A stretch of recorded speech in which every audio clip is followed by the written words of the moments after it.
Informação exclusiva por Gilberto, movimento de Vitor Roque e nós vamos destrinchar por completo o orçamento e as metas no verdadeiro jogo de xadrez do Palmeiras. Fala família Palmeiras 90 a mais, é isso que você vai ver no vídeo de hoje.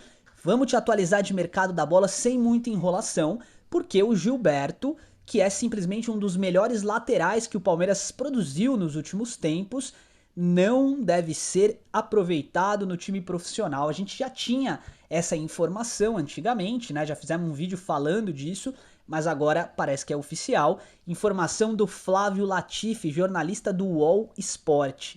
Palmeiras não deve aproveitar o jogador porque entende que Kelvin e Giai são os laterais que o Palmeiras precisa para passar a próxima temporada. Essa informação não faz muito sentido na minha cabeça. Porque recentemente o Palmeiras estipulou o preço de 95 milhões de reais para negociar o Giai. Entretanto, é a informação com fonte oficial de um canal registrado em todos os dispositivos de jornalismo existentes no Brasil, né? Todas as legislações que obrigam o Estado. Então, precisamos falar a respeito. O Gilberto, para mim, é literalmente um dos melhores laterais que eu já vi na base do Palmeiras. É um jogador com muita qualidade. Eu sei, tá? Não é aquele jogador que vai chegar, vestir a camisa e jogar. É jovem, precisa de tempo. Mas não faz sentido o Palmeiras não aproveitar o potencial do garoto, tá?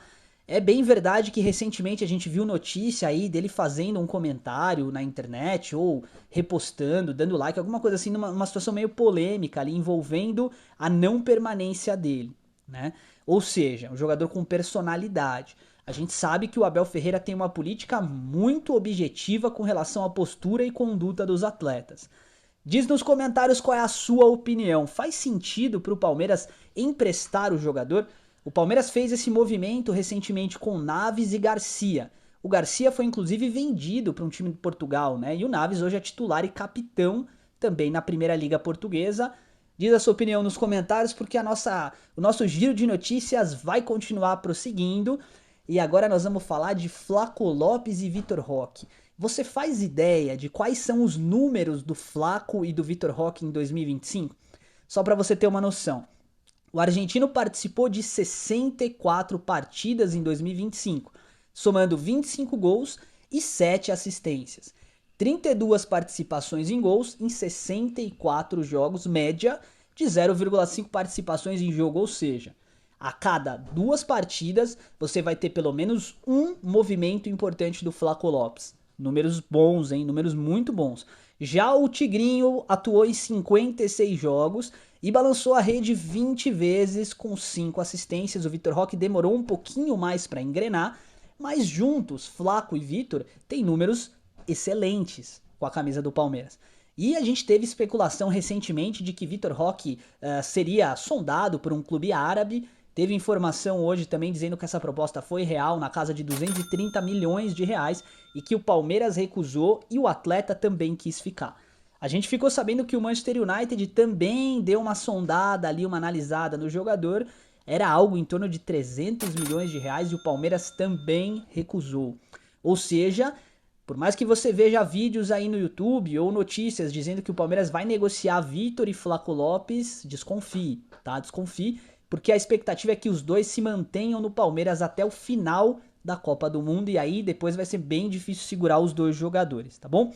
Sobre o Gerson, informação do jornalista Alexander Vieira. Você sabe que aqui no canal Palmeiras 90 a mais a gente sempre fala a fonte da especulação, porque a gente quer ser o mais transparente e honesto com todos, tá? Zenit define o valor de 180 milhões de reais por Gerson. Só que pouco tempo atrás saiu notícia dizendo que o valor estimado ali pelo Zenit era de 165 milhões. Por que eles inflacionaram? Será que o Palmeiras chegou perto de contratar o jogador em algum momento de toda essa janela de especulação?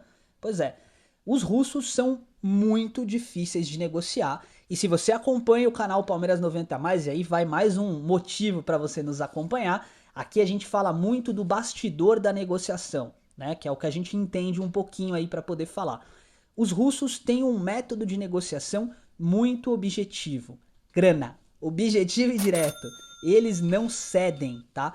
E quando o Palmeiras tem aí uma especulação pelo Gerson e eles vêm a público dizer que o valor é esse, que o valor colocado na mesa, que tem que ser colocado para fechar é 180 milhões, o Palmeiras dá um passo atrás, tá? Você já tá acompanhando aqui o canal e aí, poxa, eu já trouxe diversas opções que o Palmeiras poderia tentar trazer, né? Tentar viabilizar no lugar do Gerson. Muita gente falou, por exemplo, o Arthur do Grêmio é difícil de vir pro Palmeiras. Tá bom, mas o Gerson também é, né? Só que o diferencial é que o Arthur custa 1/6 do valor do Gerson. Gente, 180 milhões. Para pensar aí. Que jogador você traria por 180 milhões de reais? Eu consigo pensar em pelo menos 3.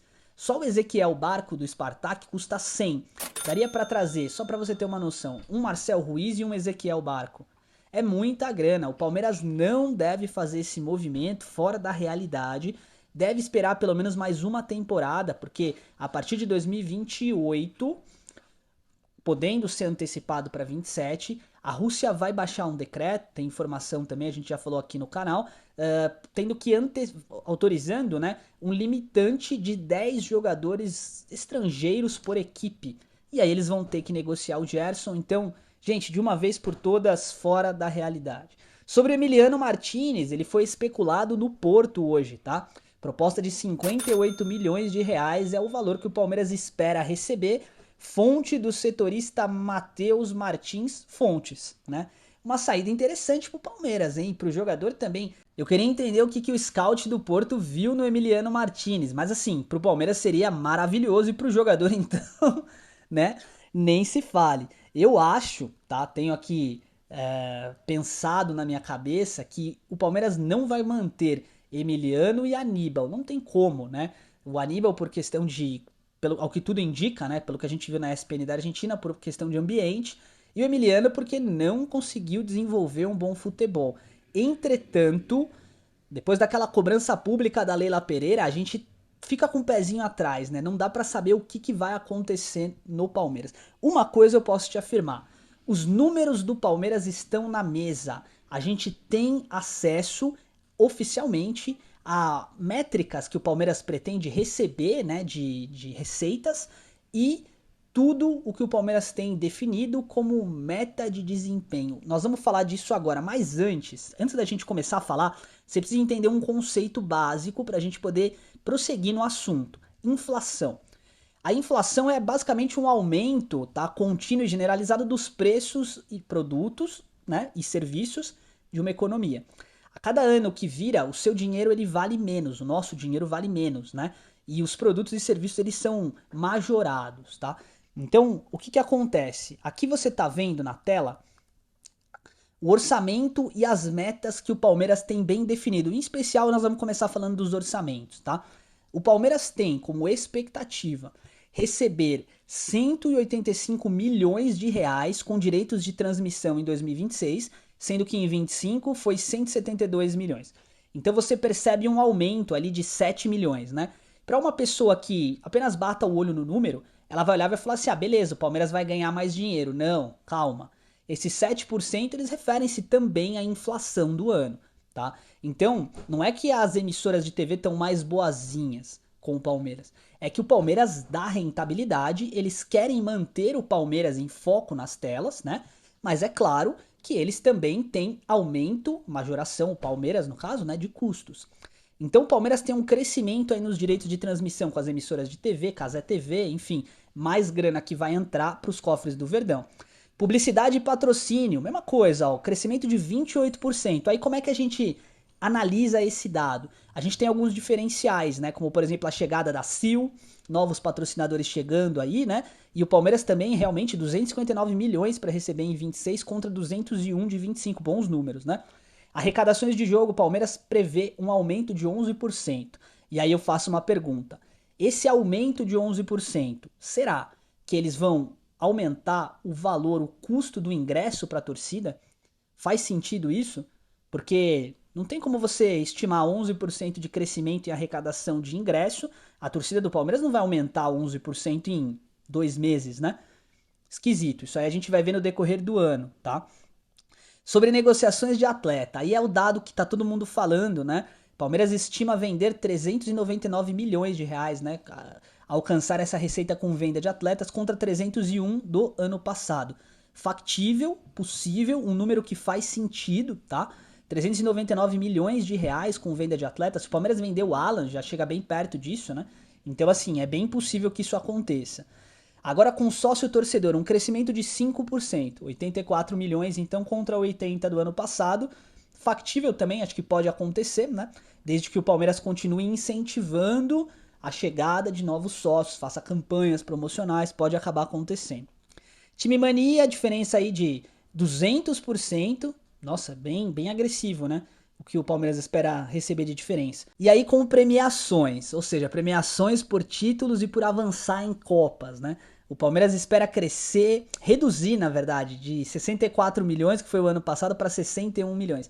A gente vai falar disso, você vai entender por que o Palmeiras tomou isso. Não é que o Palmeiras está esperando uma temporada de derrotas, não. Você já vai entender o que quer dizer, tá? Arrecadação social, crescimento ali, né, de 67 para 75. Licenciamento de marcas, um crescimento de 4% também. Departamentos amadores, 897 mil reais contra os 741. O que são os departamentos amadores? Tudo que não é profissional. Então é a base e por aí vai, né? E as rendas diversas, que eu não sei exatamente o que significa. Talvez sejam festas que são organizadas no clube, etc. Um crescimento também bem interessante. Sobre as premiações, não se assusta, tá? Pode parecer que o Palmeiras está planejando uma temporada inferior com relação a títulos, né? O que também nem tem como, porque o Palmeiras não ganhou nada, né? Mas avançou bem nas Copas e em 2025 arrecadou bastante dinheiro com esses avanços em Copas. Mas só para vocês terem noção, as metas esportivas do Palmeiras para a próxima temporada: na Copa do Brasil chegar no mínimo nas quartas, na Libertadores também, Brasileirão ficar no G4 e no Paulistão chegar à semifinal. Por que o Palmeiras faz isso? É porque, assim, a gente não pode depender do resultado em campo para estimar o orçamento financeiro. Vocês conseguem compreender isso? Então não é que o Palmeiras espera chegar às quartas de final da Copa do Brasil, é o mínimo. Não, o Palmeiras quer ser campeão de tudo, é claro. Mas o orçamento não pode ser balizado, dependido desse resultado. O Palmeiras tem que ter certeza de quanto vai arrecadar para saber o quanto vai investir. Exatamente. Então qual que é o objetivo do Palmeiras quando ele abre essas contas assim? É ficar à mercê ali do escrutínio público, ou seja, à mercê de que as pessoas possam bater o olho e falar assim: opa, é um clube saudável financeiramente, é um clube que está pagando em dia, é um bom clube para eu investir com a minha marca, por exemplo, né? Então esse é o objetivo do Palmeiras. O que você tem a dizer a respeito dessas metas? Diz nos comentários a sua opinião, porque é muito importante. Prosseguindo o nosso giro de notícias, né? A final da Copa do Brasil vai acontecer entre Corinthians e Vasco. Eu não preciso nem falar que, obviamente, secaremos o Corinthians com todas as forças, né? Mas, objetivamente, por que eu trouxe esse tema aqui em pauta? Porque eu acho que é muito importante a gente falar disso aqui. O Vasco e o Corinthians são dois times que não têm grandes investimentos hoje. Em que sentido eu tô falando isso? O Corinthians ele tá passando por uma espécie de julgamento de fair play financeiro. Contratou muito sem ter condição financeira de fazer isso. Beleza? Todo mundo concorda que o valor que eles estão pagando pro Memphis Depay é absurdamente alto e que eles não têm condição financeira hoje de se manter porque as dívidas são muito altas. Já o Vasco da Gama vem de uma administração também com dívidas, mas que está tentando contê-las, fazendo contratações pontuais e aproveitando a base. No Vasco a gente tem dois jogadores de alto nível, além, é claro, do Coutinho. Eu gosto muito do Coutinho, sei que ele não é mais 1/10 do jogador que já foi, mas é um bom jogador de qualquer forma, né? O atacante Ryan, tá? E o ponta André Gomes. Dois excelentes jogadores vindos da base. O Vasco tá fazendo direitinho, segurando os custos, aproveitando oportunidades de crescimento com a base, para daí sim crescer saudável. Quanto você acha que vale o Ryan hoje no mercado? Me diz um ponta que atua como centroavante com a condição técnica e física que ele tem. Um nome, me dá uma opinião. Difícil achar, né? É um baita jogador. A hora que o Vasco vender esse garoto, e eu gostaria muito que fosse pro Palmeiras, baita investimento, inclusive, o Vasco não vai ganhar menos do que 150 milhões de reais. E dá para se reestruturar dessa forma, tá? Foi assim que o Mirassol fez para chegar na Série A e olha o resultado dos caras, tá? Então acho que é bem por aí que passa, né? Na final da Copa do Brasil a gente vai ter um time que gasta sem ter condição, e um time que estrategicamente sabe como, ou pelo menos está tentando se realocar, tá? A gente sabe que a história do Vasco recente não é positiva, mas o Vasco está tentando, e é muito legal poder falar disso e poder falar de como a base cresce no Brasil. Pensando em futebol, todos os times do Brasil, eles precisam trabalhar a base com mais veemência, com mais força. É necessário que a CBF coloque regras. É necessário que seja instituído um fair play financeiro, assim como na Europa. E que, obrigatoriamente, os clubes precisem, obrigatoriamente, não é se quiser, é obrigatório, investir na base. Há de se ter um controle rigoroso sobre qual é o valor que o clube vai investir. Então a gente mostrou aqui toda a parte orçamentária do Palmeiras e deveria ser assim.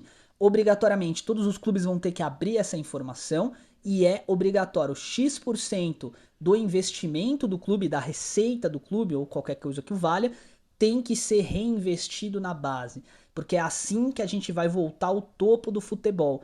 Não adianta a gente querer continuar produzindo jogadores para a Europa. A gente tem produzido um monte de Gabriel Martinelli, certo? Eu gosto do exemplo Gabriel Martinelli porque ele é o ponta europeu. Veloz, forte, finalizador, tal, beleza. Bacana demais, ok. Mas não é a essência do futebol brasileiro. O Brasil não sabe jogar assim. O Brasil precisa de jogadores com criatividade. Jogadores que quebram linhas com velocidade, claro, mas técnicos. Nasce um Estevão hoje em dia e o Estevão é colocado no primeiro patamar do futebol brasileiro assim, ó, muito rápido. É um menino, 18 anos, 19 anos, e a responsabilidade de carregar toda a seleção na Copa do Brasil, na Copa do Mundo, é praticamente do garoto. Então a gente não pode depender disso. Antigamente a gente tinha tanto craque, mas tanto craque, que, cara, Edmundo não era unanimidade na seleção. Hoje, o Edmundo seria um Estevão. Então, assim, a gente tem que começar a entender o futebol de uma outra forma, menos passional e mais racional. Então é isso, gente. O vídeo de hoje é um pouquinho mais técnico, aí eu gosto de fazer esse conteúdo, de trazer também para vocês, porque acho que é interessante a gente dialogar e receber a opinião do outro lado. Como vocês percebem tudo isso? Vocês acham que o Palmeiras tem condição de cada vez mais profissionalizar-se nessa questão? A base do Palmeiras, que hoje é tida como a maior do Brasil, é de fato um celeiro de grandes jogadores ou vocês acham que não? Faz mais sentido para o Palmeiras investir só nos camarões e vamos para cima? Eu acho que tem que ter um misto aí, né? Temos que aproveitar as nossas crias da academia, são excelentes jogadores e temos que trazer 2 ou 3 nomes de peso para reforçar o Palmeiras na próxima temporada. Me diz a sua opinião nos comentários, é muito bom poder contar com você e eu só tenho a te agradecer, tá? O canal não para de crescer graças a vocês. Então é isso, muito obrigado pelo carinho de sempre e avante palestra.